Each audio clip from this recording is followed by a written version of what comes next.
नमस्कार, मैं हूं प्रियंका। एनडीटीवी राजस्थान देख रहे हैं। आज की ग्राउंड रिपोर्ट में स्वागत है आपका। राजस्थान में 3 दिन तक चली सबसे बड़ी भर्ती परीक्षा, लाखों युवाओं का भविष्य दांव पर था। कहीं व्यवस्था खड़ी दिखी तो कहीं खुली पोल।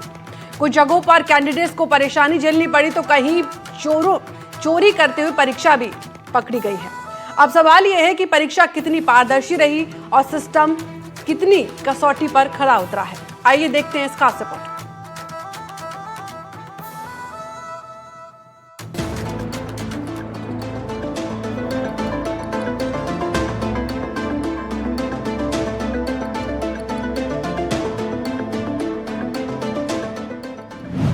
3 दिन तक चली महापरीक्षा,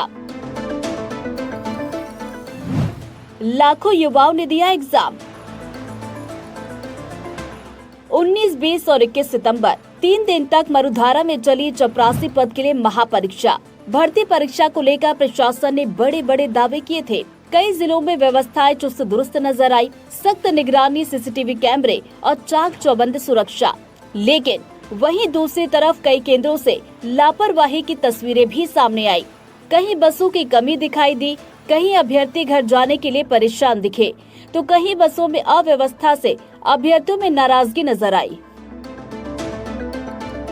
कहीं चोरी छिपे नकल करते भी शिकंजे में आए। केवल बस स्टैंड पर भीड़ नहीं दिखी, परीक्षा के बाद रेलवे स्टेशन पर भी अभ्यर्थियों का जमावड़ा दिखा। नकल और डमी कैंडिडेट्स पर कंट्रोल के लिए परीक्षा केंद्रों पर सीसीटीवी कैमरे, वीडियोग्राफी और उड़न दस्तों की कड़ी निगरानी रही। कई जगह परीक्षा केंद्रों पर महिला अभ्यर्थियों को दुपट्टा, पायल उतारने के लिए भी कहा गया। साथ ही गले में पहने धागे भी उतरवाए गए। कई उम्मीदवार परीक्षा शुरू होने के समय तक दौड़कर परीक्षा केंद्र तक पहुंचते दिखाई दिए। ये सब कुछ रहा पिछले 3 दिन तक। प्रदेश के कुल 1300 सेंटर पर सुबह 8 बजे से पहले ही कैंडिडेट्स की लंबी लाइन नजर आई। एग्जाम में महिला कैंडिडेट्स की भारी भीड़ दिखाई दी। क्या ठीक है एग्जाम के लिए यहाँ व्यवस्थाएं? हाँ अच्छी है सर, पहले भी दे चुके हैं मैं यहाँ पे एग्जाम। क्या क्वालिफिकेशन है? मेरी तो ग्रेजुएशन है सर, मैं पोस्ट ग्रेजुएट करता हूँ सर अभी। कहाँ तक पढ़े हो? MA B.Ed। MA B.Ed किए हुए हो, तो ये एग्ज़ाम आपके लिए ऐसा नहीं लगता ये पद काफ़ी छोटा है? ये छोटा तो है, पर बेरोजगारी के दौर में तो जो मिल जाए ठीक है। कब से प्रैक्टिस कर रहे हो? मैं 2016 से। क्या कर रखा आपने ग्रेजुएशन में? बीएड कर रखी, और आप ये पेपर देने के लिए क्या कारण रहा? क्योंकि आप तो टीचर के लिए अप्लाई, टीचर की भी परीक्षा दी होगी आपने। हाँ। तो फिर ये इसमें चतुर्थ श्रेणी के लिए आपने क्यों परीक्षा दी है? हो जाए तो अच्छा है। हो जाए तो, लेकिन आप शिक्षक के लिए भी कर रहे हैं ना। हाँ। क्या शैक्षणिक योग्यता है होगी आपकी? मेरी ग्रेजुएशन है सर जी। कैसी तैयारी है वगैरह? बढ़िया तैयारी है सर, अच्छी पोस्टें हैं, बहुत टाइम मिला है, अच्छी तैयारी है, उत्साह के साथ आए हैं एग्जाम देने के लिए और क्लियर करेंगे। आरोपी का नाम रवि कुमार जाजड़िया है, मुरलीपुरा का रहने वाला है, बीटेक किया हुआ है।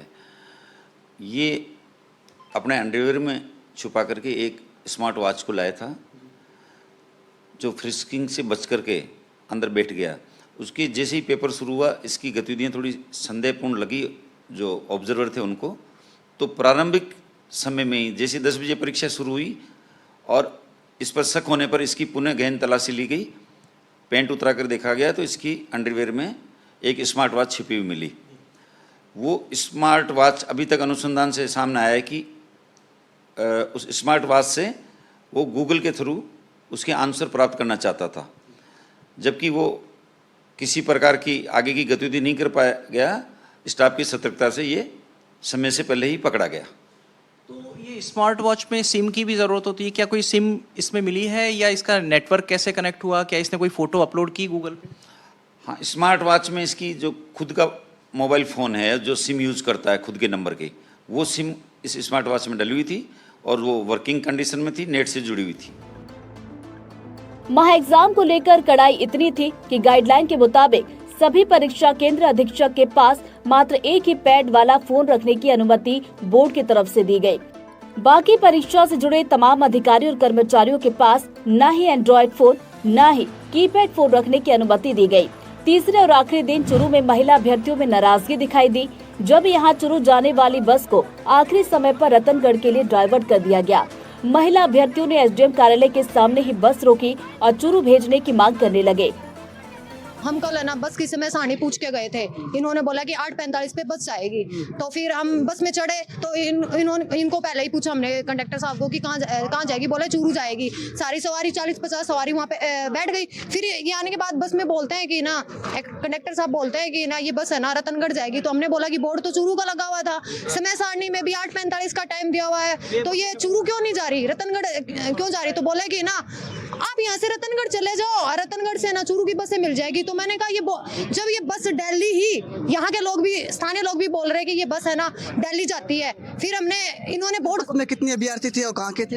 ये सारे चूरू के थे, 50-60 अभ्यर्थी, और इन्होंने एक सिंगल पर्सन को कॉल करके बोला कि ये रतनगढ़ जाएगी। सिर्फ एक सिंगल पर्सन को, तो कहीं ना कहीं इनकी गलती है, क्योंकि सारी सवारी ना चूरू की बैठी थी। फिर इनकी बेकायदा, आप देखिए ये बोर्ड भी हटा दी इन्होंने, बोर्ड भी हटा दिया है।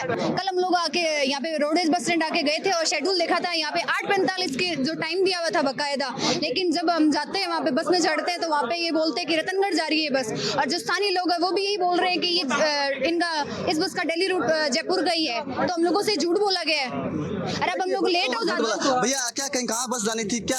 बस अब चूरू जाने जा रही थी, लेकिन ये बोल रहे हैं बस वाला का रोड रतनगढ़ जाएगी, दादागिरी कर रहे हैं। बच्चा है चूरू का सारा, टोटल एक सवारी है रतनगढ़ की, एक सवारी चक्कर के मैंने सारा बच्चा परेशान कर रखे है, आपकी दादागिरी कर रखी है।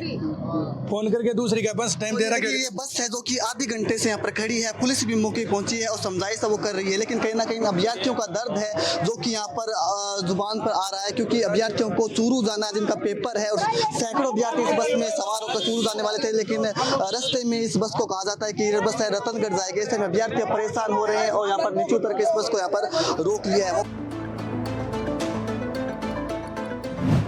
53,749 पदों पर भर्ती थी। 24.75 लाख अभ्यर्थियों ने फॉर्म भरा था। 3 दिनों तक 2 पारियों में एग्जाम हुआ। प्रदेश में कुल 1,300 सेंटर थे। इस 4th ग्रेड भर्ती परीक्षा में बेरोजगारी का ऐसा सच भी देखने को मिला जो देश की तस्वीर बदल कर रख देता है। डिग्रियां हाथ में लेकिन रोजगार नहीं, और मजबूरी इतनी कि 10वीं पास वालों के लिए निकली नौकरी पर भी हजारों आवेदन। चपरासी की नौकरी के लिए योग्यता सिर्फ 10वीं पास थी, लेकिन इस भर्ती के लिए आवेदन करने वालों में 75% आवेदक ओवर क्वालिफाइड है। चपरासी की नौकरी कौन कौन आवेदक? Engineer, doctor, teacher, MBA।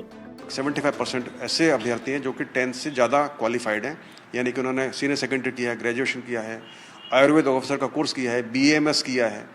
तो ये थोड़ा सा एक बात है जो कि नहीं होनी चाहिए। कैसा रहा पेपर? बहुत बढ़िया रहा। बढ़िया। अच्छा, थोड़ा सिंपल था, टफ था, क्या बोल सकते हैं? नॉर्मली था। नॉर्मल था। जो तैयारी करता है उसके लिए सिंपल था, है ना? अच्छा, एजुकेशन क्या कर रखा आपने? मैंने B.Ed कर रखा। B.Ed कर रखा और चतुर्थ श्रेणी है। गवर्नमेंट जॉब तो चाहिए भैया, बेरोजगार घर पे बैठे, नौकरी तो सबका चाहिए। भैया कहाँ से आए?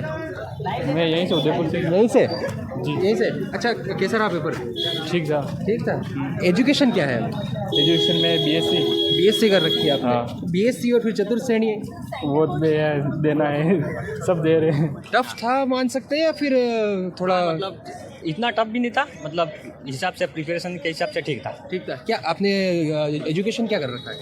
अभी तो फिलहाल तो 12वीं पास ही हूँ, पर BSTC कर रहा हूँ। अच्छा, BSTC कर रहे हैं, तो इसके आगे भी और पढ़ना है। उम्र क्या आपकी? उम्र 21वां साल चल रहा है। अच्छा, 21 साल चल रहा है। और भी अभ्यर्थी? भैया कहाँ से आए हैं आप? बिछीवाड़ा से। बिछीवाड़ा, डूंगरपुर। हाँ। अच्छा, कैसा रहा पेपर आपका? बढ़िया रहा। बढ़िया रहा। हाँ। क्या एजुकेशन क्या कर रखा आपने? एजुकेशन तो 12वीं पास। 12वीं पास है। 4th ग्रेड की भर्ती परीक्षा में RS एग्जाम की तैयारी करने वालों ने भी फॉर्म भरा। सिर्फ 20 से 25% उम्मीदवार ही 10वीं पास हैं। सरकारी नौकरी का क्रेज कहे या मजबूर अभ्यर्थियों ने अपनी डिग्रियां भी दांव पर लगाने को तैयार हैं। दुर्भाग्यपूर्ण है क्योंकि संख्या बेरोजगारों की पूरे भारत में काफ़ी बड़ी है, और हालांकि सरकारें, राज्य सरकारें, केंद्र सरकार बहुत प्रयास करती हैं कि उनकी स्किलिंग करा के, उनकी पढ़ाई करा के, उनको तैयारियां करा के अलग अलग फील्ड्स में उनको नौकरी दी जाए। लेकिन ये भी दुर्भाग्यपूर्ण है कि एक बेरोजगार युवक जब तक सरकारी नौकरी में ना हो वो अपने को बेरोजगारी मानता है, जबकि बहुत सारे ऑप्शंस उसके पास होते हैं, मगर फिर भी हर युवा की यही एक प्रयास होता है कि उसको सरकारी नौकरी मिले। और यही कारण है कि बहुत से ऐसे बच्चे जो कि शायद टीचर्स होंगे, प्राइवेट स्कूलों में, फैक्ट्रियों में काम कर रहे होंगे, उनके पास रोजगार होगा, उसके बावजूद भी वो, चाहे वो एक B.Tech उसने किया होगा, BE किया होगा, उसने डिप्लोमा किया होगा इंजीनियरिंग में, और वो अच्छा जॉब कर रहा होगा, मगर उसका फिर भी मन है कि मैं एक सरकारी नौकरी करूं। 3 दिन तक चली परीक्षा ने युवाओं की मेहनत, सरकार की जिम्मेदारी और सिस्टम की सच्चाई सब कुछ सामने रख दिया। जहां व्यवस्था दुरुस्त रही वहां युवाओं ने राहत की सांस ली, लेकिन जहां पर लापरवाही हुई वहां सवालों का तूफान खड़ा हो गया। अब देखना होगा कि इन खामियों से सिस्टम कब सबक लेता है और युवाओं को पूरी तरह भरोसेमंद परीक्षा कब मिल पाती है। Bureau report, NDTV Rajasthan.